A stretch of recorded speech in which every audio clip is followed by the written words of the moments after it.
Oi, professores, tudo bem? Para quem não me conhece, eu sou a Fernanda Cabral, da equipe de práticas pedagógicas, sou professora de arte e a minha função é oferecer algum suporte pedagógico para que vocês possam enfrentar os desafios do ensino da arte na nossa rede municipal. Hoje, com esse vídeo, eu pretendo oferecer para vocês alguns instrumentos para que a gente possa usar o caderno de atividades como um instrumento de avaliação formativa para os nossos estudantes. Bom, para nós falarmos de avaliação, é fundamental trazer para vocês alguns conceitos que estão descritos na portaria 16, que foi para as escolas no dia 18 de fevereiro, que eu acredito que todos vocês já tiveram contato. Se não tiveram, eu aconselho uma lida atenta à portaria 16. Ela traz 3 instrumentos de avaliação que nós poderemos usar com os nossos alunos. O roteiro de estudos, o canal de interação que vocês têm com os seus alunos e o caderno de atividades, que é, na verdade, o real motivo desse vídeo de hoje. Mas vamos retomar um pouquinho, então, no que está descrito no documento, que deve ser o formato do nosso roteiro de estudos. O nosso roteiro de estudos, ele vem sendo realizado quinzenalmente e os professores devem se pautar nas habilidades que são indicadas pela EPP para serem trabalhadas por semana. Tá? Além disso, o roteiro de estudos tem que seguir também a matriz curricular de cada componente. O que isso quer dizer? Em arte, nós temos 2 aulas por semana. Então, quinzenalmente, temos 4 aulas. Para tanto, o roteiro de estudos tem que ter 4 questões, tá bom? Onde cada questão corresponde a uma aula do componente. Essas questões, elas podem ser realizadas com base no livro didático, se as habilidades forem encontradas no livro. Então, para isso, o professor precisa fazer uma avaliação do livro didático para ver se ele encontra atividades ou imagens disparadoras de atividades no livro didático. Se ele encontrar, ele utiliza essas atividades. Se não, ele pode fazer o roteiro escrito que vai ser impresso. Algumas escolas escolheram roteiros impressos, mas ele também pode ser feito pelo Google Forms, tá? Tanto na parte do Google Forms, em que você faz questões, ou numa parte chamada teste, onde você pode já dar as notas para os seus alunos. Além do roteiro de estudos, o professor tem também o canal de interação, que foi estabelecido pela unidade escolar, num combinado, numa conversa que ela fez com o seu grupo de professores. E por último, nós temos o caderno de atividades, que é o motivo desse vídeo de hoje, né? O caderno de atividades é um caderno que vai para os alunos trimestralmente, uma vez por trimestre, e ele tem atividades que são embasadas nas habilidades do currículo, as mesmas que foram trabalhadas nos roteiros de estudo. O caderno de atividades inicialmente foi pensado para ser feito presencialmente, ou seja, se as aulas já estivessem presenciais, o professor faria essa avaliação junto com o aluno. Porém, diante do contexto atual, esse caderno de atividades vai ser enviado para casa, os alunos farão em casa, e é para isso que a gente vai pensar aqui em algumas maneiras de ajudar os alunos a terem melhores notas nesse caderno. O caderno de atividades é um instrumento de avaliação que foi preparado pela equipe de práticas pedagógicas, então ele vai chegar pronto na escola e a escola vai fazer essa distribuição para os alunos, tá bem? Bom, para a gente falar de avaliação, é importante só a gente lembrar dos 2 tipos principais de abordagem que a gente pode ter numa avaliação. A gente tem a abordagem somativa e a abordagem formativa. Na abordagem somativa, o professor ou o avaliador, ele soma a quantidade de conhecimentos que o estudante acumulou em um determinado período. em um bimestre, em um trimestre, em um ano, ou até ao longo de todos os anos do ensino básico, como acontece no caso do vestibular. O vestibular é uma abordagem somativa de avaliação.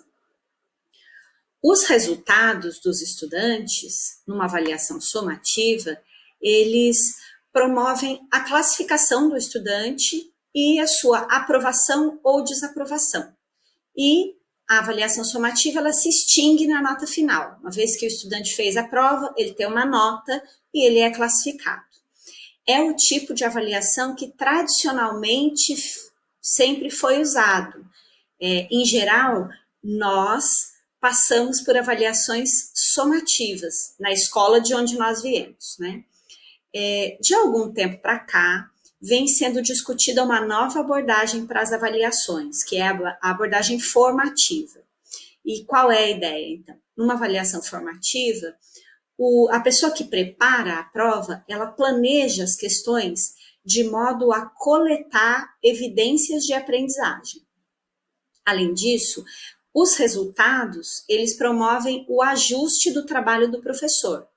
Então, pensando na aprendizagem do aluno, o professor verifica o que ele sabe e reorganiza o que ele precisa ensinar nas próximas aulas. E aí, por último, prevê a elaboração de novas experiências de aprendizagem, sempre com o objetivo de superar as lacunas que o professor identificou que o estudante tem, ou dificuldades que ele tenha na aprendizagem. E aí, a gente considera que para um processo avaliativo formativo ser bem sucedido, ele tem 3 fases. Ele tem a fase da coleta de dados, onde o professor identifica o que o aluno sabe. Ele tem a fase da interpretação dos resultados, que é onde o professor vai perceber quais as dificuldades do aluno. E o passo 3 seria a intervenção, ou seja, o professor ensinar de um modo diferente, ou ensinar algo diferente, ou promover a aprendizagem de uma outra maneira que ajude o aluno a entender. A minha proposta para vocês é a seguinte, é que a gente utilize o caderno de atividades, que é um instrumento somativo, porque ele tem uma questão com 4 alternativas que o estudante vai assinalar, aquela que ele julga correta, então é um instrumento somativo, mas que a gente use esse caderno com uma abordagem formativa. Eu trouxe aqui alguns exemplos. Então, eu trouxe itens, que é como a gente chama os exercícios, as perguntas lá do caderno de atividades. Eu trouxe 2 exemplos que estão presentes nos cadernos do primeiro trimestre, para a gente conversar um pouco e ver como que a gente pode trabalhar com esses itens para eles serem objeto de aulas, de interações, antes que o estudante chegue na parte final, que é assinalar o que ele julga correto. Então, aqui eu trouxe a questão 3 do caderno de atividades do 3º ano do Fundi 1, tá? Essa é a questão 3, vai estar lá no caderno do 3º ano. É uma questão que tem relação com as habilidades 1, que é identificar, tem lá vários tipos de arte, aqui é identificar escultura, e a 03, que é reconhecer as influências de imigrantes na arte de São Paulo. Então, o que essa questão traz? Ela traz um monumento importante da cidade de São Paulo, o Monumento às Bandeiras, traz lá a data em que ele foi feito, o nome do artista, e uma pequena introdução na questão, né, dizendo o que é o monumento, um pouquinho do que são os bandeirantes, onde ela foi, quando ela foi inaugurada, onde ela está, e as medidas. E aí ela pergunta, o que define uma escultura? E aí as opções, ela diz, bom, a escultura sempre tem um pedestal, a escultura está sempre em espaços públicos, a escultura tem altura, largura e comprimento, e a escultura é uma homenagem aos bandeirantes. Então, como que eu posso trabalhar essa questão enquanto o meu aluno não me devolveu ainda o caderno de atividades? Porque ele vai receber e vai ter um tempo para ficar com esse caderno, né? Nesse tempo em que ele estiver com o caderno, o professor ainda vai estar fazendo seus roteiros de estudo, vai estar tendo momentos de interação. Então, a gente precisa provocar os alunos para que eles aprofundem o conhecimento nessa escultura, especificamente, mas também falando de outras esculturas, para que o conhecimento dele fique maior do que a informação que está posta na questão. Então, eu trouxe algumas estratégias de aula para que o professor ajude o estudante a expandir o conhecimento, né? Então, a primeira coisa, gente, sempre fazer uma apreciação estética da escultura, tá? Ai, Fê, mas eu só tenho roteiro de estudos. Bom, então você vai negociar com o seu gestor que você precisa no seu roteiro de estudos, se ele for impresso, ter nem que seja uma pequena imagem da escultura. Se você estiver trabalhando com os alunos em aulas síncronas, por exemplo, encontros no Meet, alguns professores felizmente estão conseguindo, você pode mostrar essa obra em tamanho um pouco maior, né? Se você só fala com eles pelo WhatsApp, você pode mandar uma imagem pelo WhatsApp acompanhada de algumas perguntas. Vocês podem seguir alguns daqueles roteiros que eu enviei pelo WhatsApp para vocês, de modelos de apreciação estética. Se vocês não quiserem seguir aqueles, fiquem à vontade para usar outros. O importante é que as crianças façam uma apreciação estética da escultura, tá? Uma outra coisa que vocês podem explorar é a apresentação da biografia do Victor Brecheret. Vocês podem fazer uso de vídeos, de textos escritos, vocês podem pedir pesquisas para as crianças. Claro que elas estando no terceiro ano, pesquisas bem simples, mas é importante que eles conheçam a história do artista, até para eles entenderem que influência foi essa que ele teve no estado de São Paulo, por que é tão importante, né? Uma outra questão, que é mais técnica, as crianças já têm condições de entender os conceitos de altura, largura, profundidade? Será que eu, como professor de arte, já consigo trabalhar isso com eles? Ou preciso pedir um apoio para a professora polivalente da sala? De repente, se ela já está trabalhando isso com as crianças, se não está, como que eu posso fazer isso de um jeito leve, sem entrar nos conceitos matemáticos, mas já abordando a diferença?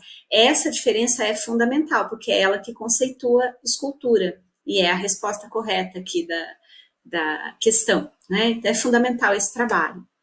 Conceituação de pedestal e também falar um pouquinho dos bandeirantes, apresentando outras obras sobre o tema. Eu aqui trouxe uma do Cândido Portinari, mas tem inúmeras. Durante muito tempo, os bandeirantes foram vistos como dignos de muitas homenagens. Hoje em dia, isso já está um pouco questionável. Dá para conversar sobre isso com as crianças, mesmo que de um modo simplificado, para que eles entendam que tudo tem dois lados, não é?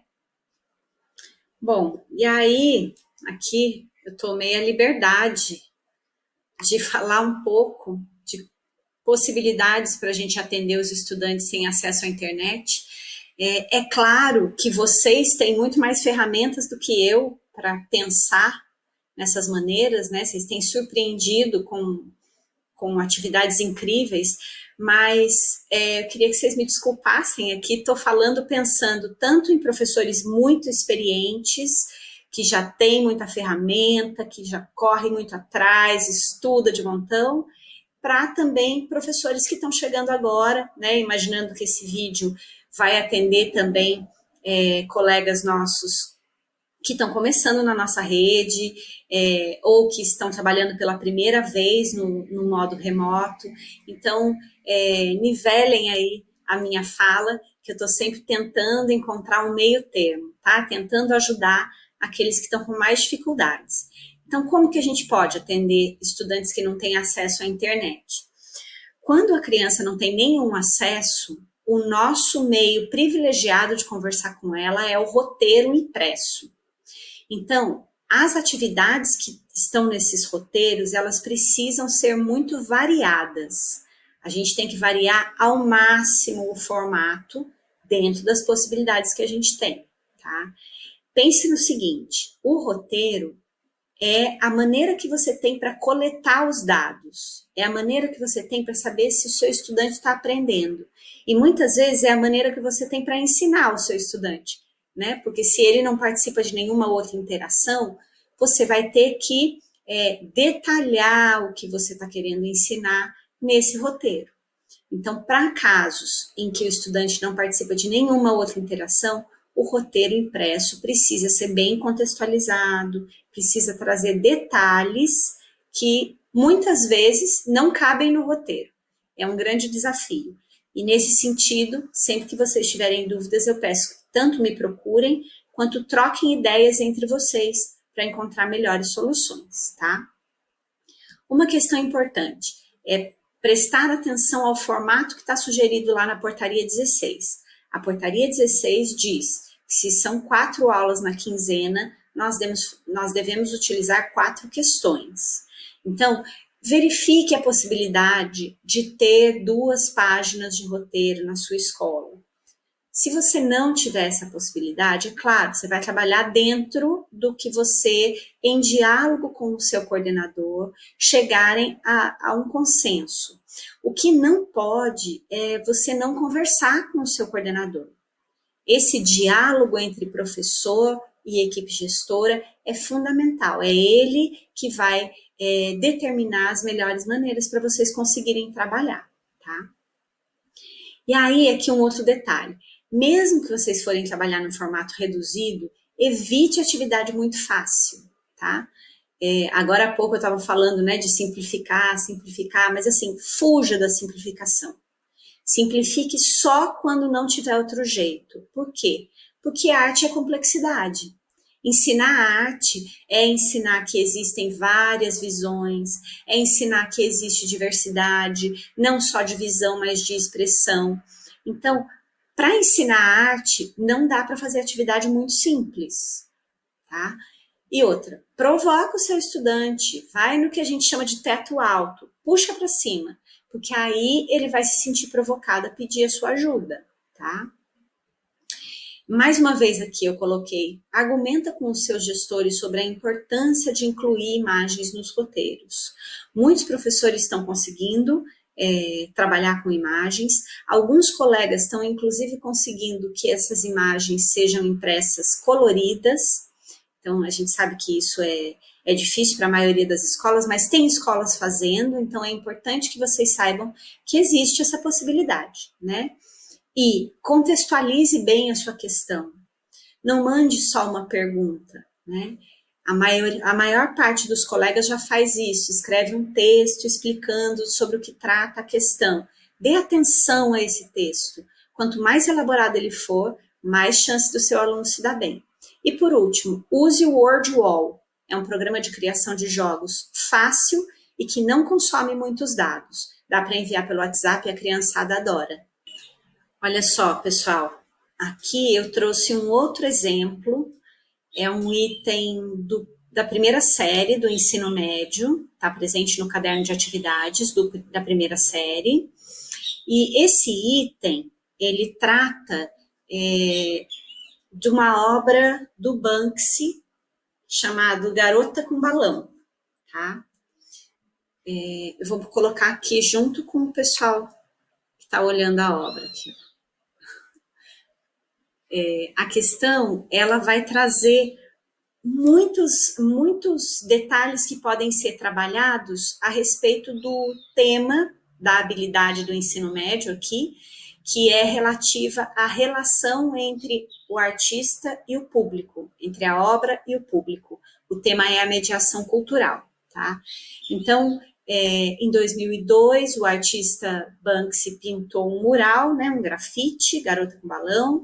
Em 2019, ele transformou isso numa pintura, e essa pintura foi a leilão. E na hora que o rapaz, lá, o leiloeiro, bateu o martelo e o quadro foi vendido, o Banksy acionou um mecanismo que picotou a parte de baixo da obra. Acho que dá para vocês verem aí na imagem, né, a parte de baixo picotada. O quadro foi descendo e sendo picotado. E a partir disso, houve uma reação imensa, né, na plateia, e o quadro dobrou de valor. E aí a gente tem a pergunta, né? Assinale a alternativa que explica por que o valor do quadro dobrou depois disso. E aí, em cada alternativa, nós temos questões do mercado da arte que podem ser trabalhadas. A gente pode falar sobre como funciona uma sala de leilão, a gente pode falar por que o preço da arte é tão alto, por que só pessoas que têm muito dinheiro é que conseguem acessar esse mercado de leilões, e a questão, né, a resposta, que é porque a performance combinada aumentou o engajamento do público com a obra. Eu trouxe algumas alternativas aqui para a gente trabalhar com essa questão, né? Tá lá, como aprofundar o entendimento da questão nos roteiros de estudos e nas interações. Então, primeiro, o de sempre, apreciação estética do grafite, Garota com Balão, né? Podendo seguir qualquer uma daquelas sequências de apreciação estética que eu compartilhei com vocês pelo WhatsApp, ou outras que sejam embasadas em estudos, em evidências, tá bom?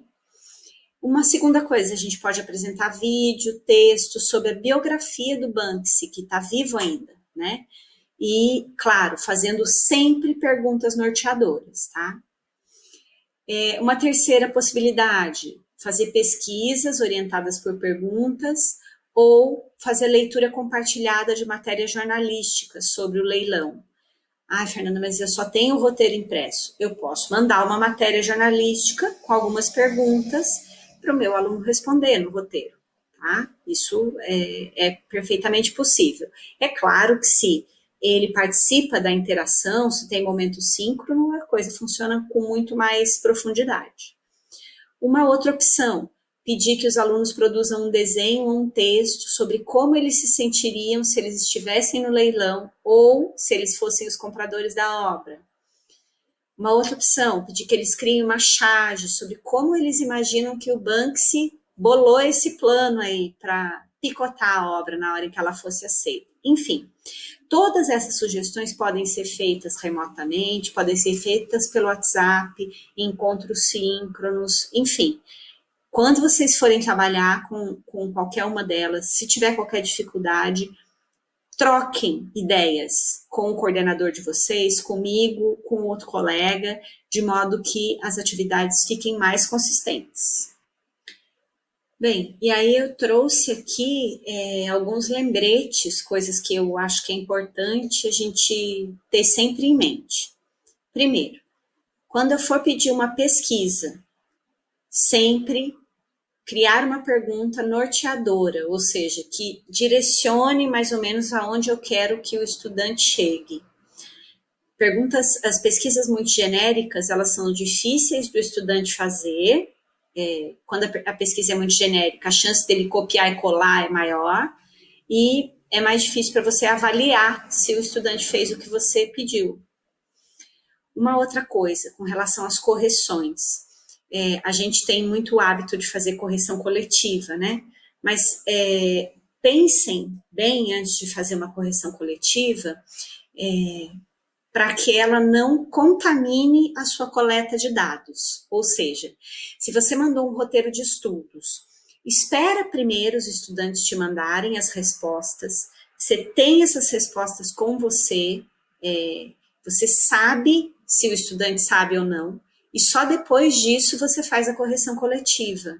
Por quê? Porque senão o estudante vai sempre colocar a resposta certa e você nunca vai saber se ele entendeu o que você explicou ou se ele entendeu na primeira explicação ou se ele só arrumou a resposta depois da correção coletiva. Então, tenha cuidado com isso. E uma terceira questão é em relação às rubricas. Quando você tiver a oportunidade de fazer uma atividade mais aberta, uma pergunta, uma pesquisa, ou mesmo na apreciação estética, use rubricas para você saber em que nível que o seu estudante está. Cria um critério para você saber se o estudante aprendeu tudo o que você queria, se ele aprendeu mais ou menos, ou se ele ainda não aprendeu. Eu dei um exemplo aqui em relação à apreciação estética no método Husserl. Você pode dar nota 0,25 para quem está no nível 1 e 2, nota meio para quem está no 3 e 4 e 0,75 para quem está no 5.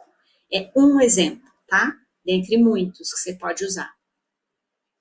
E aí eu trouxe aqui o calendário, que vocês logo vão receber, se é que já receberam, para vocês entenderem o seguinte, nós vamos ter de 19 de abril a 28 de maio todo esse período de revisão, tá? Então, as habilidades enviadas pela EPP são as de arte, são de revisão. Vocês têm o período de 19 a 23 de abril de revisão, vocês têm o período de 10 a 14 de maio, que está destinado à aplicação do caderno, é um período de revisão. Então, aproveite esse período todo para trabalhar o que você ainda não trabalhou nos roteiros de estudo, na interação com os alunos, né, interação pelo WhatsApp ou aula síncrona, se você tiver, tá? Todo esse período é de revisão, vai ter tempo para fazer, pode ficar tranquilo. E aí trouxe uma fala aqui do Paulo Freire, só para acalentar um pouco o coração da gente. Ele diz assim, uma das condições necessárias a pensar certo é não estarmos demasiado certos de nossas certezas. Estamos num período muito incerto, mas essa incerteza toda é promotora de conhecimento. Se vocês olharem para 2 anos atrás, como vocês trabalhavam e como vocês trabalham agora, com todas as dificuldades que vocês enfrentaram, com todas as inovações, o trabalho de vocês como professores avançou muito. E isso é graças a tantas incertezas. Então, ainda que elas gerem ansiedade na gente, saibam, esse é um bom caminho que nos ajuda a pensar certo. E sempre que a gente estiver inseguro, vamos nos apoiar uns nos outros, porque logo tudo isso vai passar. E a gente vai sair muito mais fortalecido, apesar dos pesares. Bom, é isso, meus queridos. Espero ter colaborado, espero ter trazido novidades para alguns. Me desculpo se foi redundante para outros, mas de qualquer maneira estou sempre aqui para o que vocês precisarem. Se vocês tiverem outras considerações, dúvidas, questionamentos, me enviem. Vocês têm aí o meu e-mail e o meu contato pelo WhatsApp. Fiquem à vontade de me procurar sempre que precisarem, tá bom? Eu sou a Fernanda Cabral, EPP de Arte. Obrigada. Tchau, tchau.